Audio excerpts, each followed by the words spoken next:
10 minit, Yang Hormat.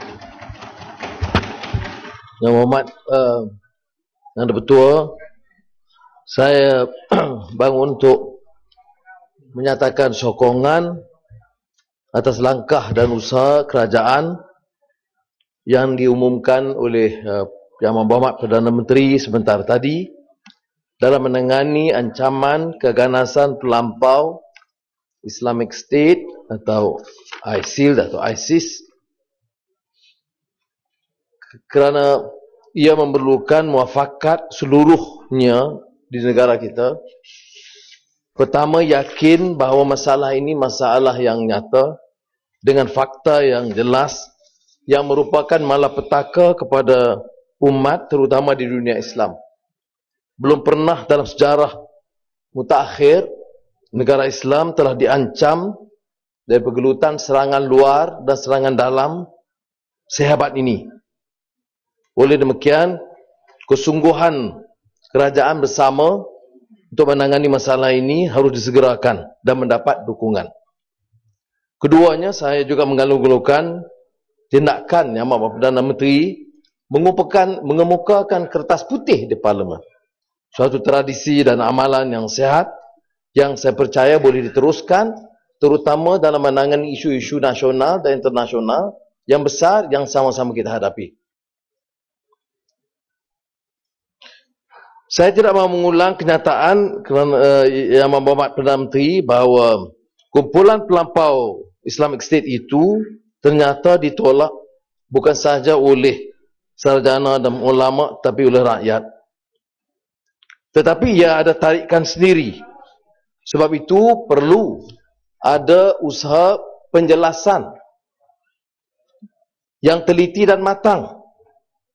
Dan kita lihat umpamanya beberapa kenyataan yang dibuat oleh Persatuan Sarjana atau Ulama Islam Sedunia, sama ada oleh Syekh Qardawi yang menolak ISIL, tetapi dengan penjelasan yang agak detail, menolak hujah mereka. Dan ini saya fikir penting dilakukan oleh kerajaan kerana isu ini lebih menyentuh sentimen umat Islam, terutama di kalangan muda. Dia tidak mudah hanya membuat kenyataan menolak tanpa ulasan dan hujah yang kuat bersandarkan hujah-hujah yang dikemukakan oleh para ulama berdasarkan hujah-hujah Quran, Sunnah dan juga tafsiran mereka. Umpamanya Syekh Abdullah bin Bayyan bukan saja menukil daripada ayat-ayat Quran, tetapi juga kenyataan penegasan peringatan oleh Khalifah Umar bin Khattab radhiyallahu anhu tentang usaha orang mengangkat diri tanpa musyawarah. Dan pesanan beliau kepada anak-anak muda yang mengangkat senjata menentang tanah air mereka sendiri dan memusnahkan negara dan rakyat mereka. Dan dengan hujah jelas menyatakan bahawa langkah-langkah mereka memusnahkan tanaman, membunuh orang tua, wanita dan kanak-kanak, itu keganasan yang dibenci Allah SWT. Maknanya mereka meninggalkan kesemua nilai Islam, memusuhi seluruh dunia, tetapi masih punya tarikan di kalangan beberapa anak muda.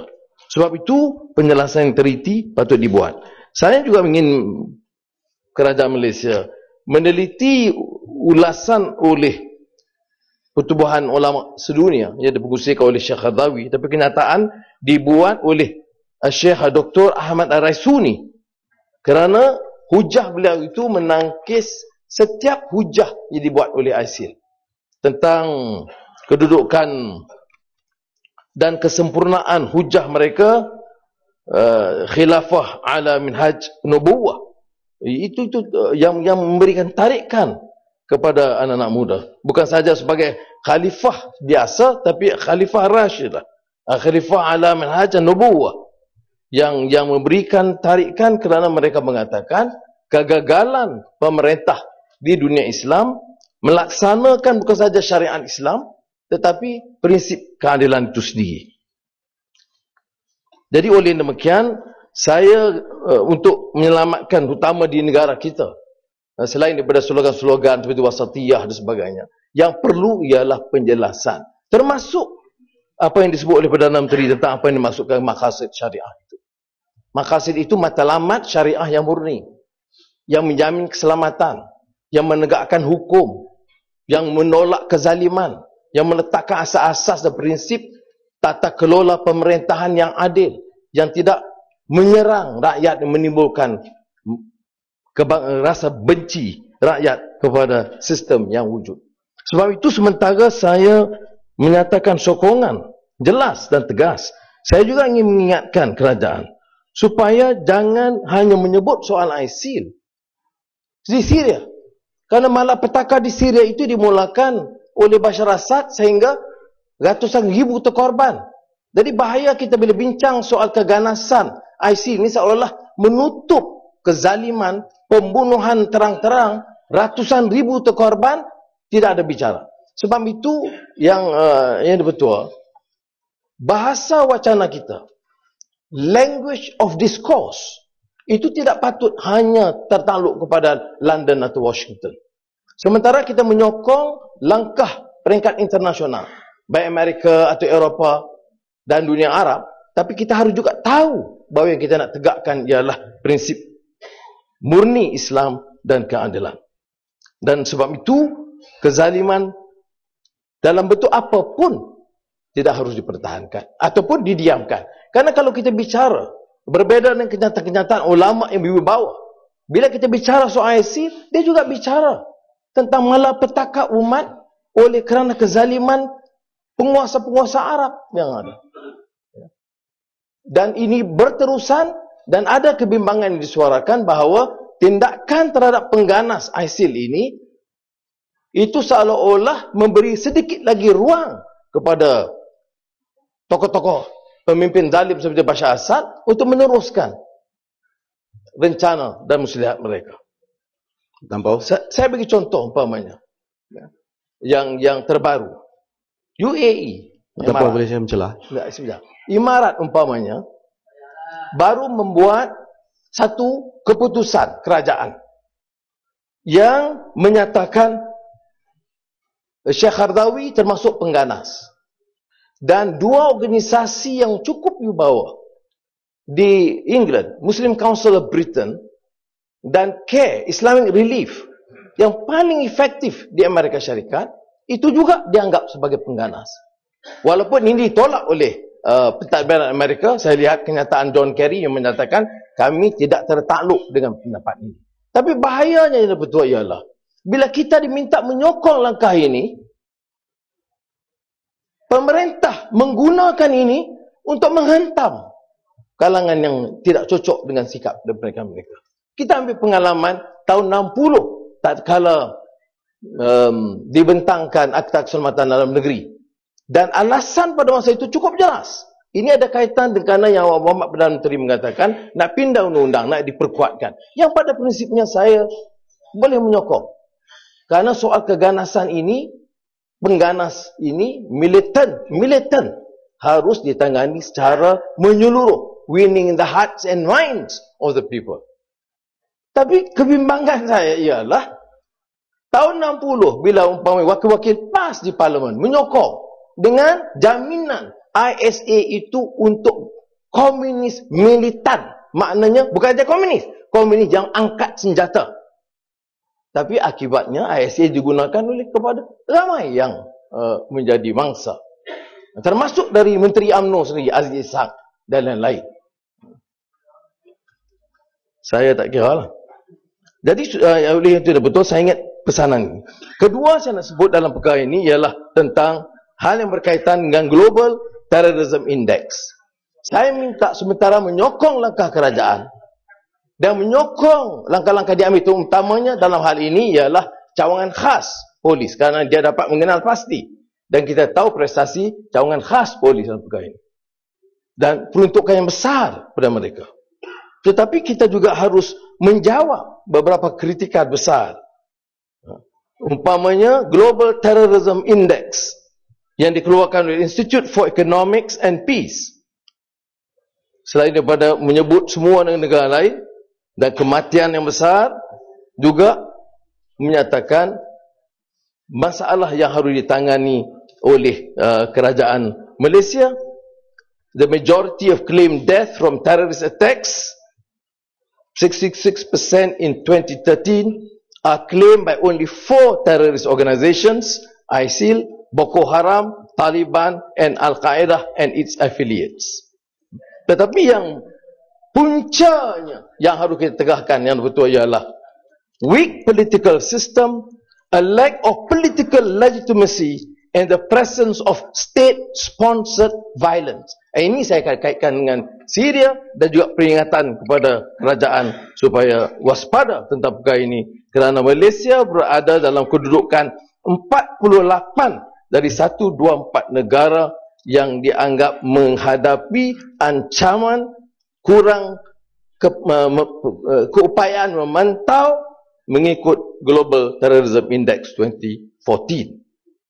Jadi sebab itu saya ingin sentuh sedikit saja lagi tentang contoh yang belum dijawab. Dalam kes keganasan dan wujudnya sel pengganas yang menggunakan nama Islam ini di Malaysia. Umpamanya yang dikaitkan juga dengan peristiwa 9/11. Saya tidak kira sama ada hujah kita mendukung atau tafsiran yang dibuat oleh pihak negara lain. Saya nak persoalkan ialah apa jawapan kita bila ada tuduhan bahawa kita lemah dalam mengenal pasti punca masalah. Umpamanya Khalid Mindar, anggota Kaedah ke KL, mesyuarat penting Kaedah di Kuala Lumpur. Dia terlibat. Kemudian memang betul Special Branch berikan gambar foto-foto ini kepada CIA. Tetapi soalnya ialah bagaimana Ahmad Hikmat Shakir bekerja dengan MAS dan mengatur kehadiran Khalid Amindar, anggota Kaedah ke Kuala Lumpur dan mesyuaratnya di Kuala Lumpur. Harus ada penjelasan mengapa mengambil masa setengah tahun atau 1 tahun untuk Special Branch mengenal pasti hal ini. Mungkin Perdana Menteri boleh bantu supaya Special Branch tumpu perhatian kepada pengganas dan jangan banyak sangat pantau kami ini. Jadi kerja dia boleh lebih baik. Jadi untuk rumusannya, kerana saya faham rakan-rakan nak bangkitkan. Saya yang nak ulang, pertama menyokong langkah ini. Kedua, memberi peringatan, jangan kita guna wacana seperti mana digunakan oleh Barat. Atau negara-negara yang tidak punya tata kelola pemerintahan demokratik dan baik. Kerana bahaya melebarkan hukuman ini kepada yang lain. Dan kita pernah lihat di sini juga. Tidak suatu yang aneh. Pernah berlaku di mana undang-undang yang ada yang disokong kerana muafakat nak bina negara dan jamin keselamatan dikenakan cara zalim kepada yang tidak sepatutnya. Kedua, saya nak sebut juga di sini bahawa sementara kita menyokong langkah mengutuk ISIL, kita harus mendidik rakyat. Dan mendidik rakyat kalau digunakan maqasid itu adalah dengan menjamin tata kelola pemerintahan yang baik dan tidak menghina dan mendera rakyat. Dan dalam konteks ini juga saya ingin menekankan kepada Ali Muhammad dan sementara memberi sokongan supaya undang-undang yang bakal diperkenalkan harus tegas dalam usaha menangani permasalahan pengganas, tetapi tidak ada ruang sama sekali untuk ditafsir untuk tujuan dan muslihat politik sempit yang lain. Terima kasih.